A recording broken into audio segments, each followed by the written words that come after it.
नमस्कार, स्वागत है आपका समाचार फर्स्ट में। मैं हूं ओजस्वी चौहान और मेरे साथ हैं पंकज पंडित जी।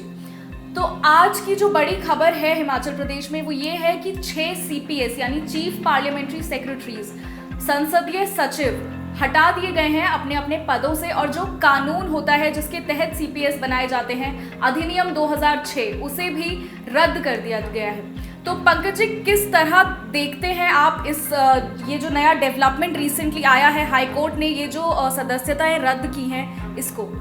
देखिए, मुझे लगता है सबसे बड़ी बात है कि इसमें अहम बात है कि हर आदमी कह रहे हैं सुक्खू सरकार को एक झटका लगा है, लेकिन मेरा मानना है कि ये जो फैसला है सरकार, सुखविंदर सिंह सुक्खू सरकार जो है, इसमें कहीं ना कहीं हार कर भी जीत गई है। क्योंकि ये जो निर्णय है, ये निर्णय प्रभावित कर सकता था जो विधायक है उनकी सदस्यता को। ये बहुत बड़ी राहत मिली है प्रदेश सरकार को कि इस मामले में सरकार इसलिए बच गई क्योंकि वो जो CPS बनाने का जो अधिनियम था 2006, उसे अब जाकर के कोर्ट ने निरस्त किया है। इसका मतलब इससे पहले वो नियम जो था लागू था, इसी के चलते उनकी सदस्यता बच पाई है। क्योंकि भाजपा की पूरी नज़र थी, भाजपा बार बार कहती थी कि CPS का फैसला आएगा और 6 विधायकों की सदस्यता जाएगी और एक और उपचुनाव आएगा। तो ये बड़ी राहत की बात है कि संसदीय सचिव हटे तो हटे, लेकिन उनकी सदस्यता बरकरार रही और सुक्खू 40 बनाम 40 अभी नजर आए। मुझे लगता है पंकज जी कि ये राहत की बात तो भाजपा के लिए भी है कहीं ना कहीं, क्योंकि भाजपा में टाइम एंड अगेन ये आरोप लगता रहा है कि प्रदेश की एक स्टेबल स्थिर सरकार को अनस्टेबल करने की कोशिश जो है लगातार भारतीय जनता पार्टी कर रही है। और अगर ये 6 CPS जो थे इनकी सदस्यता जाती, तो इनकी विधायकी की सदस्यता जाती, तो फिर 6 उपचुनाव का भार जो है प्रदेश पर पड़ जाता। देखिए, इसमें साफ कह दूं कि भाजपा भी हार मानने वाली नहीं है। भाजपा इस मुद्दे को लेकर के गवर्नर के पास भी जाएगी, क्योंकि आखिरी निर्णय गवर्नर के पास है। वो इलेक्शन कमीशन से सलाह लेकर के इस मामले में फैसला दे सकते हैं। लेकिन कांग्रेस के लिए राहत की बात है, अगर कोर्ट से विधायकों की सदस्यता अगर खत्म होती तो वो जनता के दरबार में कोई बड़ा मुद्दा लेकर नहीं जा सकते थे, क्योंकि वो न्यायालय का फैसला था। अगर अब भाजपा के विधायकों की शिकायत पर कोई कार्रवाई होती है तो निश्चित तौर पे इसका लाभ जो है सुखविंदर सिंह सुक्खू की सरकार को मिलेगा। और अब सुप्रीम कोर्ट में देखना है सरकार जाती है या भाजपा जाती है, क्योंकि दोनों के पास ऑप्शन है। क्योंकि ये सतपाल सत्ती सहित अन्य विधायकों ने इसमें जो है अपील दायर की थी कोर्ट में इसको मामले को लेकर के। अब देखना है कि हालांकि सरकार में भी अभी तक 2 पक्ष मुझे लगता है ओजस्वी जी नजर आ रहे हैं। एक कह रहा है जाना चाहिए, जी बिल्कुल, जैसे एडवोकेट जनरल जो हैं सरकार के, जो अनूप रतन जी, उनका स्टेटमेंट जो आया है वो यही आया है कि सरकार जो है अब सुप्रीम कोर्ट जाएगी और आगे इस पर क्या करना है उसकी नीति वो लोग मिलकर बनाएंगे। पहले पूरे मंत्रिमंडल से डिस्कस करेंगे और इस पर फैसला लिया जाएगा। लेकिन सरकार के जो मंत्री हैं राजेश धर्माणी जी, उनका इस पर जो स्टैंड है वो थोड़ा अलग दिखाई दे रहा है। हालांकि उनका कहना है कि उनका निजी जो विचार है वो है, निजी ओपिनियन है कि इस मामले को यहीं खत्म कर देना चाहिए, इसको आगे नहीं बढ़ाना चाहिए, सुप्रीम कोर्ट नहीं जाना चाहिए। तो मुझे भी यही लगता है कि कहीं ना कहीं उनको यही है कि विधायकी पर भी जो है फिर खतरा मंडरा सकता है। देखिए, अभी तक मुझे लग रहा है सुखविंदर सिंह सुक्खू की सरकार की फेवर में ये फैसला है और सुप्रीम कोर्ट जो है वो 2 धारी तलवार। जरूरी नहीं वहां पे आपको राहत ही मिलेगी, राहत के बाद कुछ और मुद्दों पे सरकार की मुश्किलें बढ़ भी सकती है। इसीलिए मुझे लगता है राजेश धर्माणी का जो बयान आया है, उनका वो निजी बयान है कि इस मामले को आगे नहीं ले जाना चाहिए। लेकिन ना केवल अनूप रतन जी बल्कि साथ में जो नरेश चौहान है, उनका बयान भी आ गया है कि सरकार इस मुद्दे पे कोर्ट में जा रही है।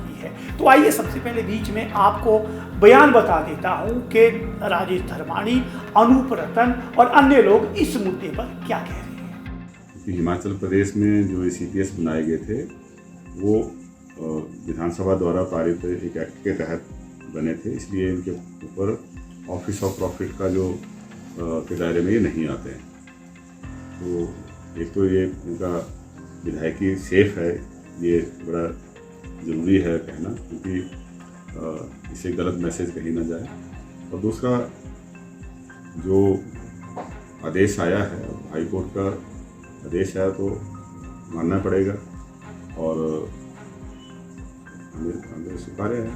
तो मैं निजी तौर पे कह सकता हूँ कि एक अच्छी ऑप्शन नहीं होगी, बाकी सरकार को तय करना है, लेकिन मेरी निजी राय में इसको यही स्टॉप करना चाहिए। भारतीय जनता पार्टी को कहने का हक नहीं है, क्योंकि उनके टाइम पे जो नॉमिनेटेड लोग थे उनकी संख्या अभी जो नॉमिनेटेड है उनसे करीब 10 गुना ज़्यादा थी। हमने तो नॉमिनेशन बहुत कम की है। खर्चा हुआ वो मुझे नहीं लगता कि 1-1.5 करोड़ से ज़्यादा होगा टोटल खर्चा जो है, लेकिन गवर्नमेंट और आम जनता के बीच में कुछ पॉलिटिकल नॉमिनेशन जो है वो होना ज़रूरी होती है, ताकि गवर्नमेंट और आम जनता के बीच में गैप जो है जितना कम हो सके उतना होना चाहिए।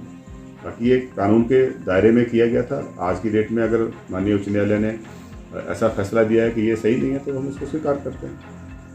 आज माननीय उच्च न्यायालय ने सीपीएस मामले पे जो इसका बहुत देर से सब बेसब्री से इंतज़ार कर रहे थे उस पर फैसला सुना दिया है, तथा जैसा विमलांशु राय की जजमेंट में सुप्रीम कोर्ट ने कहा था कि असम में जो चीफ पार्लियामेंट्री सेक्रेटरीज़ और पार्लियामेंट्री सेक्रेटरीज़ बनाए गए थे वो वैध नहीं थे, उसी प्रकार हिमाचल प्रदेश में भी उसी तर्ज पर उसी जजमेंट के आधार पर आज उच्च न्यायालय ने घोषित किया है, ये डिक्लेयर किया है कि चीफ पार्लियामेंट्री सेक्रेटरीज़ और पार्लियामेंट्री सेक्रेटरीज़ एक्ट जो 2006 में हिमाचल प्रदेश में बना था वो वैध नहीं है।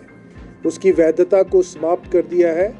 जैसे ही कानून की वैधता समाप्त हुई तो जो चीफ पार्लियामेंट्री सेक्रेटरीज़ और पार्लियामेंट्री सेक्रेटरीज़ पद क्रिएट किए गए थे, बनाए गए थे पोस्ट, वो भी समाप्त हो गए हैं। तो इसलिए न्यायालय ने कहा है कि क्योंकि वो पद समाप्त हो गए हैं इसलिए उन्हें एकदम से उनके पद से हटा दिया जाए, तथा जो भी सुविधाएं चीफ पार्लियामेंट्री सेक्रेटरीज़ और पार्लियामेंट्री सेक्रेटरीज़ को मिल रही थी उन सुविधाओं को वापस ले लिया जाए। बिल्कुल मुझे सरकार से इंस्ट्रक्शन प्राप्त हुई है कि इस फैसले के खिलाफ माननीय उच्चतम न्यायालय में अप्रोच किया जाए, तथा क्योंकि जो प्रदेश सरकार की दलीलें थी कि ये एक्ट और असम का एक्ट बिल्कुल भिन्न है, उन पर दलीलों को पूरी तरह से इस फैसले में, क्योंकि मैंने उस फैसले को पढ़ लिया है और उस फैसले को पढ़ने के पश्चात मैं ये कह सकता हूँ कि जो प्रदेश सरकार ने दोनों एक्ट्स में भिन्नता दिखाई थी कि मिनिस्टर्स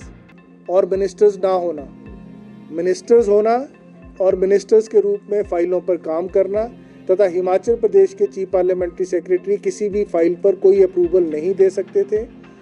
वो जो एक डिफरेंस था उस डिफरेंस को हाई कोर्ट ने फिक्शनल डिफरेंस माना है, परंतु कोई बड़ा रीज़न नहीं दिया कि ये फिक्शनल कैसे है। जबकि असम में जो मिनिस्टर्स थे वो मिनिस्टर्स की पावर्स को एक्सरसाइज करते हुए सब प्रकार के कार्य करते थे। हिमाचल प्रदेश में कभी भी किसी चीफ पार्लियामेंट्री सेक्रेटरी ने मात्र मिनिस्टर को एडवाइस करने के अलावा किसी भी एक्शन को आज तक अप्रूव नहीं किया है, क्योंकि कानून इस प्रकार का था। सुनिए, हाई कोर्ट का जो आदेश है उसका हम सम्मान करते हैं, पर हमारे पास कोई बड़ी सुविधाएं नहीं थी जो हमसे को ले लेगा। एक गाड़ी हमने पहले भेज दी है, तो हमारे पास तो कोई ऐसा है नहीं जो हमने कोई चार्ज देना है किसी को, तो उसमें कोई बात नहीं मिले तो हम अपने कंस्टिट्यूशन में काम करेंगे। एक्ट तो सरकार ने बनाया था, हमने थोड़ी बनाया।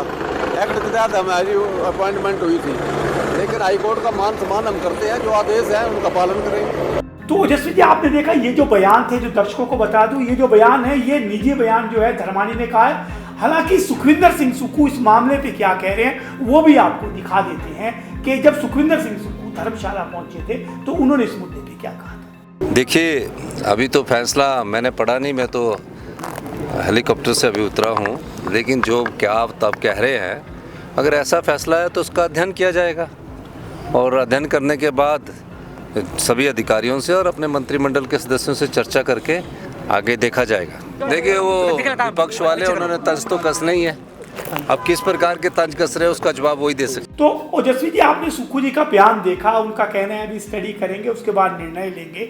तो वर्तमान स्थिति में आपको क्या लग रहा है कि ये जो अल्टीमेटली ये जो स्थितियां बनी हैं इससे कहीं ना कहीं सुखविंदर सिंह सुक्खू की सरकार पर एक दबाव तो बना है। जी, मुझे ऐसा लगता है कि बिल्कुल जैसे हमने अभी अभी बयान सुना, अपने व्यूअर्स को भी सुनाया, सुक्खू जी का कहना था कि उस समय उनको ज़्यादा नॉलेज नहीं थी उस डिसीजन की जो हाई कोर्ट ने लिया था, क्योंकि वो हेलीकॉप्टर में थे, वो पहुंचे थे। लेकिन उसके तुरंत बाद धर्मशाला मिनी सचिवालय में उन्होंने जो है अपने मंत्रिमंडल के साथ, जो भी उनकी सरकार के लोग वहाँ प्रेजेंट थे, उनके साथ मीटिंग की। काफ़ी देर जो है डिस्कशन चला वहाँ पर, मीडिया अलाउड भी नहीं थी अंदर, और काफ़ी देर वहाँ पर जो है डिस्कशन चला। तो मतलब जाहिर सी बात है कि इस पर ज़रूर उन्होंने डिस्कशन किया होगा।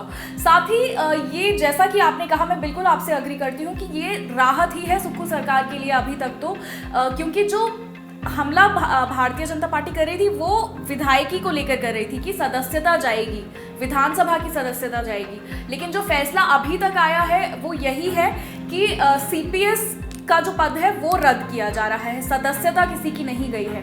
तो मुझे लगता है कहीं ना कहीं कि इस पर और विचार किया जाएगा और उसके बाद जो है डिसीजन लिया जाएगा। हालांकि कह दिया गया है कि सुप्रीम कोर्ट जाएंगे, लेकिन मुझे लगता है अभी और विचार की गुंजाइश है इस मैटर में। मुझे लगता है सरकार इस मुद्दे पे अभी भी गहन मंथन करेगी कि इस मुद्दे पे हमें जाने कहा है। पर एक तरफ जहां हम देख रहे हैं कि इस फैसले से राहत मिली है कहीं ना कहीं सुखविंदर सिंह सुक्खू की सरकार को, लेकिन सरकार की आंतरिक परेशानियां जो है बढ़ जाएंगी, क्योंकि अभी तक सिर्फ एक मंत्री पद बचा हुआ है और दावेदार अब 6 और बढ़ गए हैं, पहले से ही और दावेदार भी हैं। बिल्कुल। और जो पहले जो मिशन लोटस हुआ था उसमें मुख्य मुद्दा ही ये बना था राजनीतिक सत्ता में भागीदारी। और जहां तक बात है प्रदेशाध्यक्ष के मुद्दे पर भी प्रतिभा सिंह भी इस मुद्दे को बार बार उठाती रहती है कि संगठन को सत्ता में भागीदारी नहीं मिली है। इसी को लेकर के सीपीएस का दाव चला था और इससे कहीं ना कहीं क्षेत्रीय संतुलन भी साधा गया था। आपने देखा होगा कांगड़ा के 2 लोगों को सीपीएस बना करके कांगड़ा जैसे बड़े जिलों को प्रसिद्ध देने की बात की। और सबसे मजबूत और ताकतवर सीपीएस जो माने जाते थे वो संजय अवस्थी माने जाते थे, जिनकी पावर जो है कैबिनेट से भी ज़्यादा थी। और इन सभी सीपीएस को महत्वपूर्ण मंत्रालयों में जो है रखा गया था, जिसमें इनकी मजबूत दखल रहती थी कुल मिलाकर के। अगर मैं कहूँ तो मुझे लग रहा है कि अब जो है वो दावेदार ज़्यादा बढ़ गए और पॉलिटिकल एडजस्टमेंट के लिए सुक्खू सरकार की सरदर्दी बढ़ सकती है। बिल्कुल, जो अंदरूनी प्रॉब्लम्स होंगी कांग्रेस के लिए वो थोड़ी इसमें बढ़ जरूर जाएंगी सुक्खू सरकार के लिए। लेकिन मुझे अभी भी लगता है कि यहाँ पर ज़्यादा इंपॉर्टेंट पॉइंट ये है कि यहाँ पर जो सदस्यता रद्द की गई है एज सीपीएस, वो उतनी बड़ी प्रॉब्लम नहीं है कि विशेष अधिकार चले जाएंगे, वेतन चला जाएगा, जो भी स्पेशल पावर्स उनको मिली थी, सुविधाएं मिली थी, वो उतना बड़ा प्रॉब्लम नहीं है जितना बड़ा प्रॉब्लम तब खड़ा हो जाता अगर विधानसभा की सदस्यता चली जाती। तो एक सिल्वर लाइनिंग यहाँ पर मुझे अभी भी नजर आ रही है। क्लोजिंग रिमार्क्स देंगे पंकज। देखिए, मुझे लग रहा है कि अब एक बार फिर से राजनीति जो है इस मुद्दे को लेकर के तेज हो जाएगी। भाजपा ना केवल सार्वजनिक मंचों पे बल्कि हो सकता है इस मामले को लेकर के आज जो सूचना मिली है वो गवर्नर के पास जा रहे हैं और उसके बाद हो सकता है वो सुप्रीम कोर्ट की ओर भी मूव करे। वही सरकार भी मझदार में है कि इस मामले को आगे ले जाना है, यहीं पे रोकना है। और उसके बाद सबसे बड़ी बात है कि कांग्रेस के 40 विधायक हैं, 40 विधायकों को सत्ता में भागीदारी किस तरह से तय करनी है और मंत्री पद मात्र 1 है। और ये जो सीपीएस है इनकी पावर छीनी है, अब किस तरह से इनको रीपावर करना है ये भी सुखविंदर सिंह सुक्खू की सरकार के सामने बहुत बड़ी चुनौती है। लेकिन कुल मिलाकर के अब राजनीतिक गतिविधियां तेज हो जाएंगी। हमारी नजर आज कांग्रेस भाजपा सरकार सबके मुंह पे रहेगी। आप लोग इसी तरह से समाचार फर्स्ट देखते रहिए और शेयर भी कीजिए, लाइक भी कीजिए, क्योंकि आपके शेयर और लाइक हमारा हौसला बढ़ाते हैं। और मेरी और रजत की तरफ से आपका बहुत बहुत आभार।